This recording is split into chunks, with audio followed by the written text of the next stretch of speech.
સુરતના પાલ અડાજણ વિસ્તારમાં પાર્કિંગના નજીવા મુદ્દે મારામારીનો વિડીયો વાયરલ થતાં ચકચાર મચી ગઈ છે. ગાર્ડનિયા રો હાઉસમાં એક પરિવાર અને સોસાયટીના રહીશો વચ્ચે થયેલા વિવાદમાં મહિલાઓ સહિત પરિવારના સભ્યો દ્વારા મારામારી કરી હોવાના આક્ષેપો કરવામાં આવ્યા છે. સુરતમાં નજીવી બાબતે પણ એકબીજા પર જીવલેણ હુમલાઓની થતા હોય છે, ત્યારે પાલ અડાજણ વિસ્તારમાં આવેલ એલપી સવાણી રોડ પરના ગાર્ડનિયા રો હાઉસમાં પાર્કિંગની બાબતે બોલાચાલી બાદ મામલો મારામારી સુધી પહોંચ્યો હોવાનું સામે આવ્યું છે. આ વાયરલ વિડીયોમાં એક પરિવારના સભ્યો પાડોશીઓ સાથે મારામારી કરતા પણ જોવા મળી રહ્યા છે.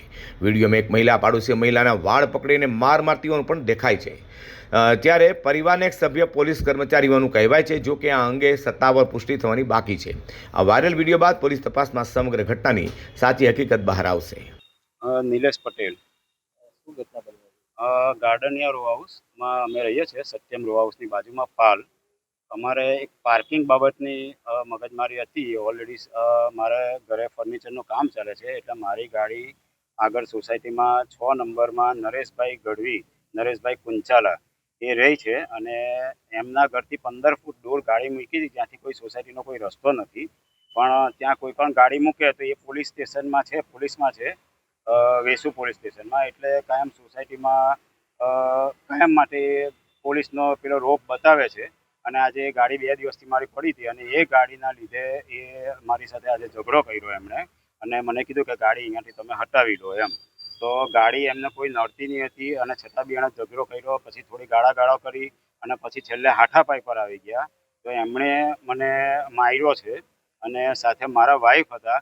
મારા વાઈફને બી ધક્કો મારીને એમના વાઈફે ફેંકી દીધા.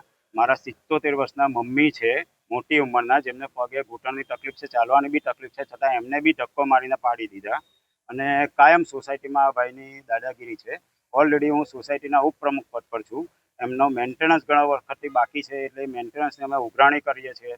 તો એની બાબતમાં બી અમે આગળ પોલીસ સ્ટેશનમાં કમ્પ્લેન આપી હતી એમના વિરુદ્ધમાં. પછી સમાધાન થયું, અને છતાં બી એમણે મેન્ટેનન્સ આપ્યો નથી. એટલે એ બી એક ખુન્નસ રાખે છે. બીજી વસ્તુ કે જે 2 બિલ્ડરના જે ઘર છે, એ ઘર અમે વેચાયા નથી, એટલે એ ઘર પાસે મેં ગાડી મૂકી હતી. છતાં બી બિલ્ડર સાથે એમને તકલીફ છે, અને હું બિલ્ડરને ત્યાં જોબ કરું છું, એટલે એ બી મારી પર ખુન્નસ રાખે છે. અને એના લીધે બી એ વધારે પડતું પેલું કર્યું છે એમણે.